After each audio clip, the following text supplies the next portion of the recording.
O Mano Menezes já está sentado, colocado para o início da entrevista coletiva. Oi. E eu vou abrir aqui a entrevista. Boa noite, Mano. A avaliação do empate, você viu hoje evolução na equipe, principalmente pelo segundo tempo, né, do time que fez, do segundo tempo que o time fez. E qual é o seu planejamento, por gentileza, Mano, para os meias do Grêmio, né? Considerando Cristaldo, Monsalve e Natan. Hoje o Monsalve entrou bem no segundo tempo, né? Mas ao que parece, em todo o ano até agora nenhum conseguiu se firmar. O que você pensa sobre isso, o planejamento para os meias? Bom, boa noite. Achei que a equipe fez o melhor jogo, porque o adversário exigiu bastante da gente. Era o líder do campeonato, ou co-líder do campeonato. Achei que a gente teve dificuldade no primeiro tempo na criação, porque sobrecarregamos quem deveria criar, porque tivemos dificuldade de adiantar um pouco nossos volantes para participar do transporte da bola. Achei que no segundo tempo a gente melhorou isso, né? Também acho que o Monsalve entrou bem, o time também melhorou como um todo, se esforçou muito, trabalhou muito para construir o placar. Penso que aquela hora do jogo que fizemos estava merecendo fazer a vitória. Eu acho que eles tiveram uma chance, né, que foi uma defesa do nosso goleiro. E depois a gente foi com bola no poste, com volume, com ímpeto, com força, com dedicação, buscando o resultado. Conseguimos aos 42. E mais uma vez saímos frustrados, porque logo em seguida sofremos o gol de empate. Mas vejo que a equipe começa com uma solidez maior, com uma segurança maior, para que dê a ela a condição de atacar melhor. Vamos ganhando jogadores, acho que a Muzu voltou e entrou bem. Os nossos meias têm oscilado e por isso que a gente tem tentado encontrar uma solução, e hoje dei uma oportunidade para Natan, porque ainda não tinha tido a oportunidade de iniciar comigo. Mas eu sempre vejo o jogo como um contexto diferente a cada jogo. Hoje tinha espaço para Monsalve, na segunda parte do jogo principalmente, né? Então pegar um jogador que transporta melhor a bola com espaço, fica melhor para ele. Quando temos menos espaço, quando o adversário está mais atrás, quando as linhas estão mais baixas, já tem um pouquinho mais de dificuldade. Estamos trabalhando para que ele evolua, para que também saiba se comportar nessas circunstâncias. Cristaldo já é um jogador mais experiente, tem um pouco menos vigor, mas dá algumas coisas em determinados momentos que a equipe também precisa. Mas eu vejo que a solução passa pela melhora da equipe como um todo. Acho que ela melhorou e vai continuar melhorando. Se continuarmos da maneira como estamos, logo que pudermos trabalhar um pouco mais, porque só para que vocês tenham uma ideia, a gente não conseguiu fazer meio treino para o time que iniciou o jogo, porque ontem os jogadores que vieram de viagem não tinham condição de treinar e a gente tinha que recuperar. Foi uma viagem muito longa, então nós conversamos, nós trocamos um pouco, nós demos saúde, a gente reavivou alguns aspectos e a equipe entregou um jogo bom, na minha opinião, e a partir desse bom nós estabelecemos novos parâmetros a serem melhorados. Faltou um pouquinho de comunicação para não sofrer o gol. O Bragantino tentou fazer essa jogada, o Red Bull Bragantino tentou fazer essa jogada desde o início do primeiro tempo e fez a vitória contra o Mirassol com uma jogada muito parecida. Uma bola do Pedro, direta para a última linha. A gente vacilou um pouquinho no acompanhamento de Ramírez, que entrou como um homem vindo de trás, fez superioridade no nosso lado direito, e aí a gente acabou sofrendo um gol que, com um pouquinho de conversa, um pouquinho mais de experiência, vai ser possível evitar, foi quase que um pecado essa hora, seria o terceiro jogo sem sofrer gol, né? Estaríamos com 11, coisas que você vai deixando escapar e que frustra um pouco, óbvio que frustra, mas que eu tenho que dizer para os jogadores que avançamos um degrau e vamos em frente. Mano, boa noite. Duas questões, uma por gentileza. Sobre o Cuéllar, né? O que pode passar para o torcedor, porque era um jogador que vinha sendo titular, hoje não foi relacionado. A gente tem informação de um problema muscular dele, do quão grave o Cuéllar nessa recuperação. E sobre esse gol sofrido no finalzinho, porque o Grêmio estava vencendo no segundo tempo bem melhor que o Bragantino, com bola na trave, pegando um adversário que, desses do Campeonato Brasileiro, é um dos poucos que só tem o brasileiro, com exceção da Copa do Brasil, para jogar, e o Grêmio não tem esse calendário. E aí dá aquela frustração, porque estava, como você disse antes, construindo a vitória dentro de pouco tempo de trabalho, e aí dá aquele balde de água fria também no torcedor e para a tabela, né, para os pontos também. Obrigado.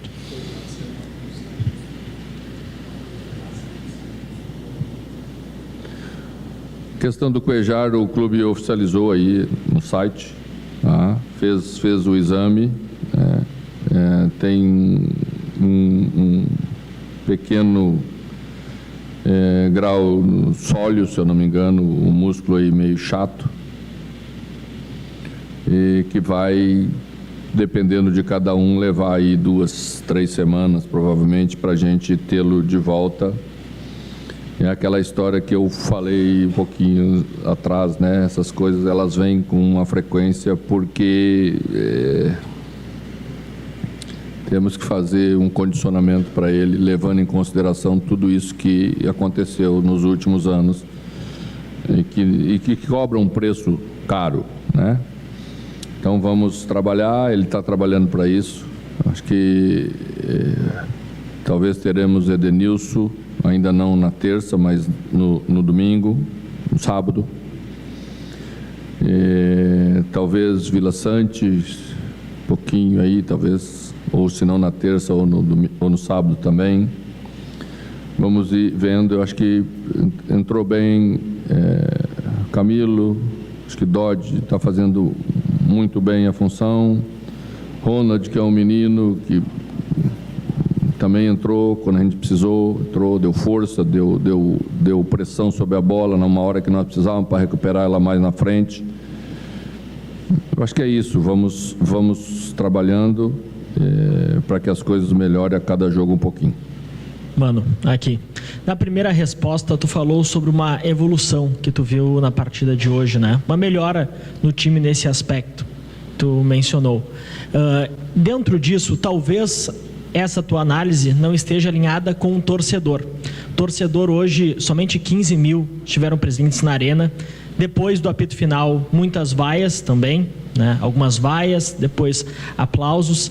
E dentro deste aspecto, eu te pergunto, o RB Bragantino, na primeira etapa, teve de certa forma o controle do jogo, jogou no campo do Grêmio. Até a parada para o Super Mundial, que tu fala como prazo para a evolução do time, o torcedor tem que se contentar com esse desempenho, que para ti pode ser uma evolução, mas que para o torcedor não é satisfatório?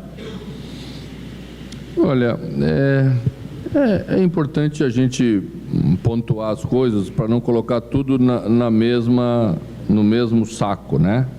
Na mesma vala de análise. Uma coisa é o acúmulo do momento que o clube vem atravessando, o time vem atravessando.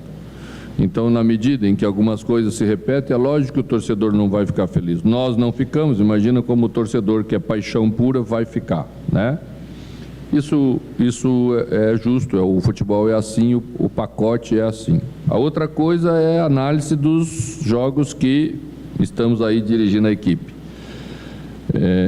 A equipe jogou vários jogos desde que eu cheguei aqui e tem um jogo que eu posso reclamar dela, que é o jogo do CSA. Jogo do Peru, em Lima, no meio de semana, não tem a mínima condição da gente levar em consideração como análise de desempenho total. Levamos meio time, sabíamos que o jogo era um jogo arrastado, estádio vazio, condições assim. Acho que a gente tem que ter um pouco de calma, né? Agora tudo virou ou muito bom, ou vexame, ou isso, né? Se o nosso empate foi vexame, eu não sei qual é o adjetivo que nós vamos usar para algumas outras partidas que nós vimos de outros times pelo Brasil jogando fora por Sul-Americana também. Então, a gente tem que cuidar um pouquinho. Eu sei como é que está. Hoje, acho que eu li um texto muito esclarecedor, eu acho que estava no site do Tinga, não sei se chama de site, fala tudo sobre o que estamos passando nesse momento. É jogo em cima de jogo, é time sem condição de entregar um futebol melhor, porque não tem, de 3 em 3 dias você jogando. Os resultados disso estão aparecendo nas competições sul-americanas. Nós tivemos 2 vitórias fora de casa, se eu não me engano, de todos os times brasileiros, né? Ninguém tem mais paciência com nada, tudo é mais, tudo é uma semana você joga bem, você é indicado para a seleção, na outra semana você não joga nada porque não tem condição de render, aí você não serve para nada. Só é bom para vocês. E aí tem matéria, tem tumulto todo dia, e aí fica aquele negócio que é o que as pessoas querem hoje em dia, querem ver sangue, querem ver tragédia, querem ver isso, mas aonde nós vamos parar com isso? Todos nós somos o futebol. Será que é bom isso para alguém? Não, não é bom. Então, acho que é isso que nós temos que pensar um pouco antes de querer fazer em cada jogo uma tragédia, cada jogo um vexame, cada jogo uma coisa tão grande que joga todo mundo contra todo mundo e ninguém tem mais paciência para nada. Boa noite, Mano. É perceptível nos últimos jogos uma evolução da equipe, principalmente defensivamente. Porém, o Grêmio tem 3 competições, avançando nessas 3 competições, o calendário vai apertando mais, tem a parada para a Copa do Mundo de Clubes e aí se abre uma janela de transferências. A direção já disse que vai ao mercado na medida do possível. Eu sei que você não vai falar de posições, mas do que você já viu do elenco, já trabalhou, o que você imagina que seria o ideal de quantidade de contratações no meio do ano para conseguir avançar e ter um bom desempenho nessas 3 competições? Bom, o futebol não é só se defender bem, né? Ele pode começar com se defender bem, mas ele precisa ter produção ofensiva. Na terça-feira, por exemplo, não vai ser o suficiente se defender bem, né? Vamos ter que fazer gols, vamos ter que construir vitória. Então a gente tem que estar preparado para todos os aspectos de uma equipe.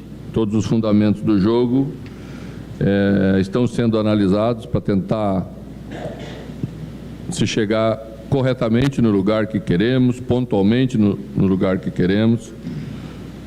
Há poucos dias eu falei sobre as opções que se tem no mercado.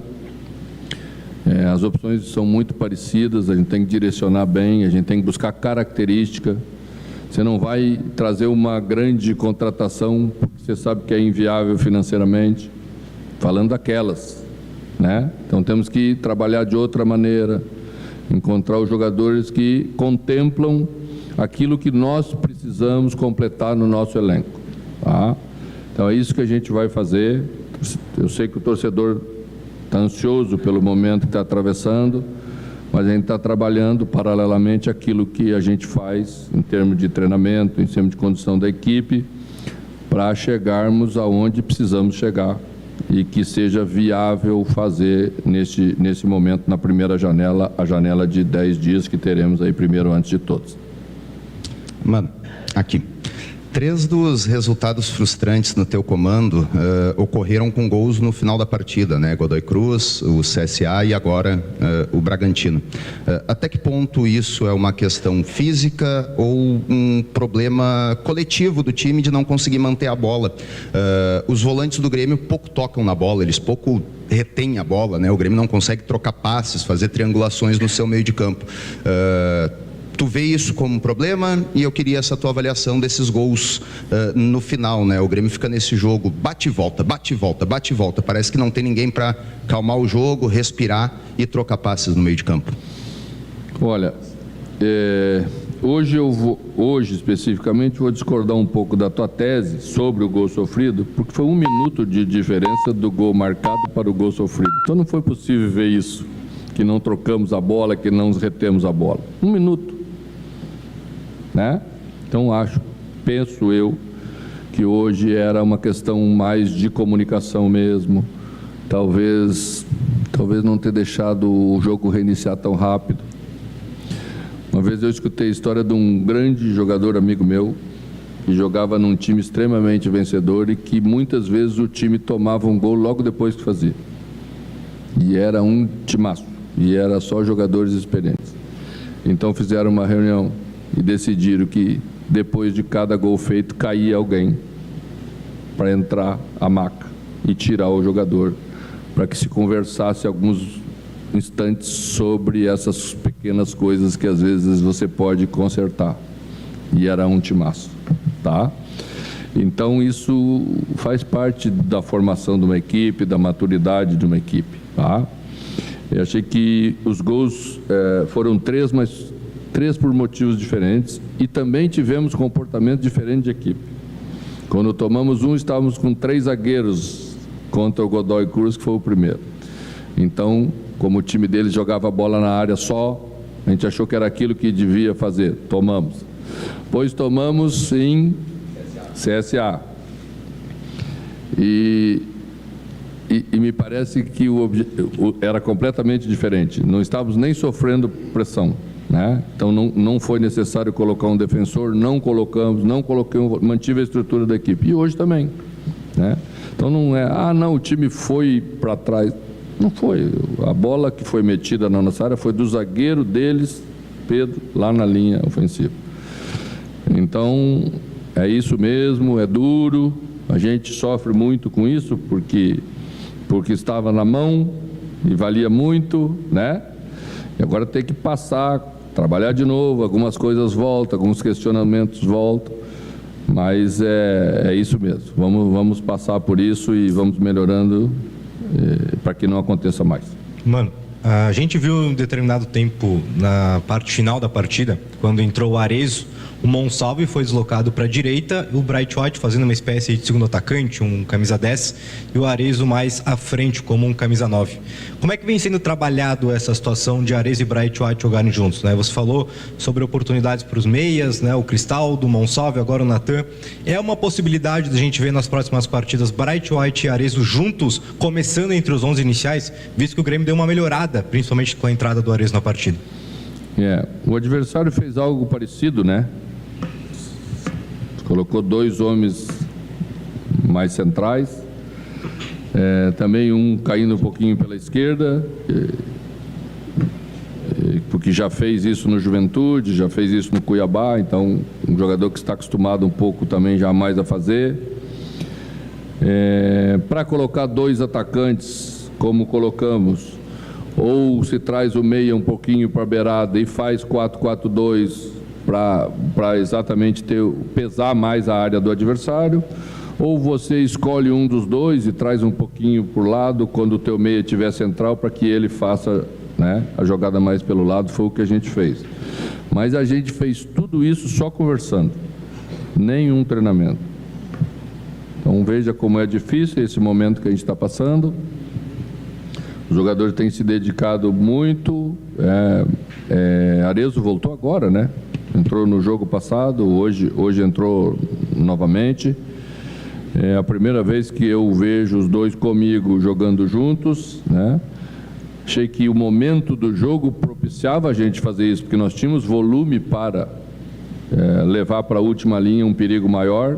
Quando não se tem volume, não adianta você querer fazer com uma presença mais forte, a bola não chega, por que você vai tentar fazer isso? Então o jogo vai mostrando aquilo que a gente pode usar como alternativa. É isso que vamos passar e vamos tentar ir evoluindo a cada momento, mas essa história de você jogar mesmo com produção de time precisa ser mais trabalhada. E isso só um pouquinho mais à frente. Mano, aqui. Boa noite, tudo bem? Mano, tem muito se falado, né, sobre queda de produção de Cristaldo, Monsalve. Aí eu queria te fazer uma pergunta também que entra um pouco a estrutura do clube. O Cristaldo teve um grande momento aqui em 2023, quando se tinha um meia que jogava mais apoiado, que era o Bitelo. Aproximava, né? Recebia a bola, calmava, esperava um dos jogadores. Aceita? De volta. Tá bom, ótimo, né? Aceito.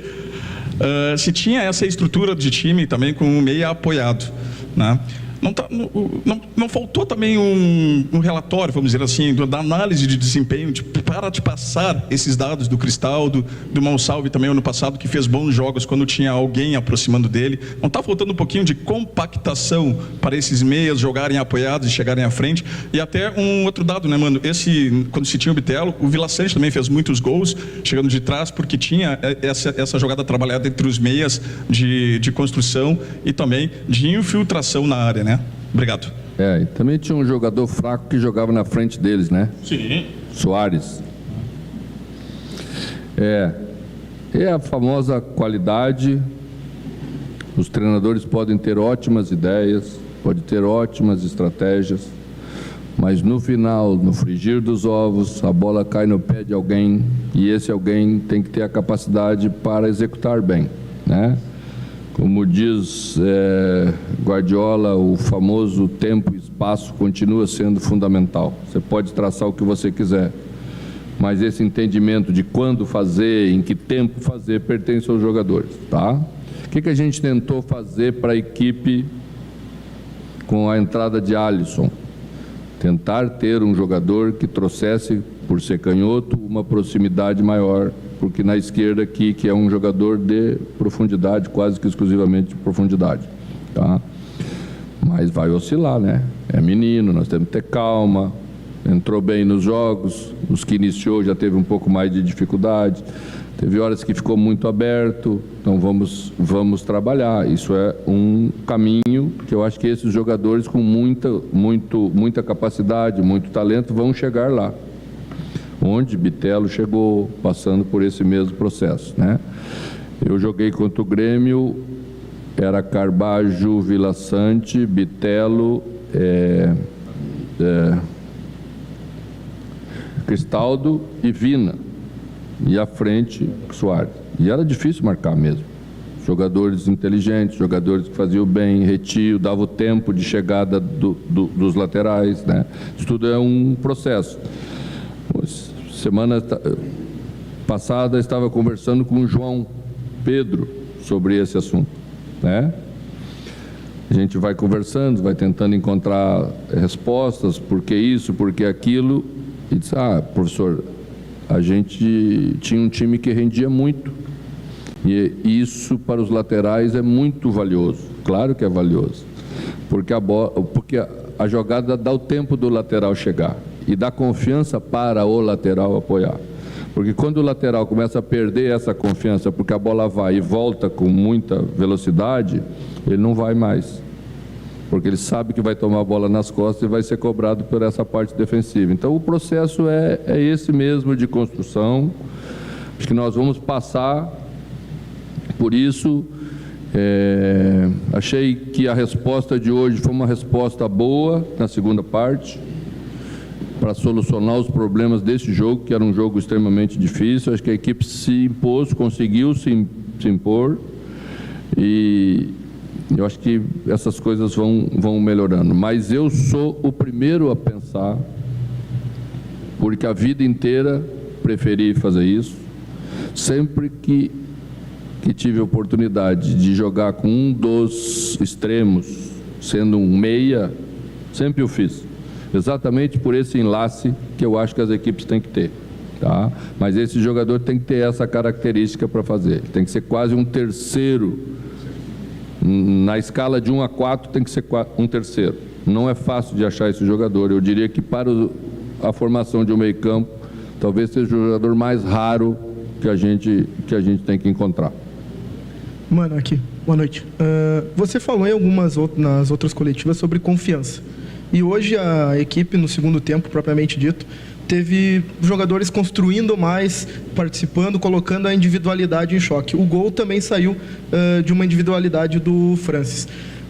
Dá para dizer que isso está voltando, a confiança está voltando para o elenco, para construir, e como isso influencia as próximas sequências da equipe? Eu penso que sim, né? Se a gente analisar a jogada do gol, quando o Amuso está trazendo a bola para dentro, o Marlon está passando por fora para arrastar o lateral, que é essa fração de segundos em que você ganha mais liberdade para trazer a bola para dentro com mais qualidade, como ele ganhou, né? Então isso, fazer pelos dois lados, a jogada do primeiro tempo, se não me engano, Alisson e Igor fizeram uma muito boa no finalzinho do primeiro tempo, que deu tempo para Igor passar e o cruzamento saiu com qualidade, atravessou a área toda, né? Repetir mais vezes isso é sinal de que a equipe começa a ganhar um pouco mais mesmo dessa confiança necessária. Se pudermos aliar resultado a essa melhora, isso vai acelerar a nossa evolução. Acho que terça temos uma oportunidade de ouro para colocar mais um degrauzinho nessa nossa melhora, fazendo o resultado que precisamos fazer.